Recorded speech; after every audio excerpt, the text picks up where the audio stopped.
अस्सलाम वालेकुम। आप देख रहे हैं पाक सिंध 24 न्यूज़। मैं हूं आपकी होस्ट शुमाइला खान।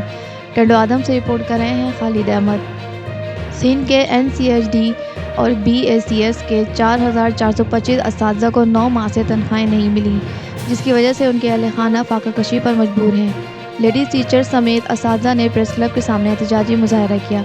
इस मौके पर शाहनवाज निज़ामानी, जानिब खास खैली, पिनहल जुनेजो, मुख्तियार थीम और राशिद चांग और दीगर ने मीडिया से कहा कि वफाकी हुकूमत ने 1996 से एनसीएचडी और बीएसीएस के तहत असातिज़ा की भर्ती की है और 2021 से हमें सूबों के हवाले कर दिया गया है।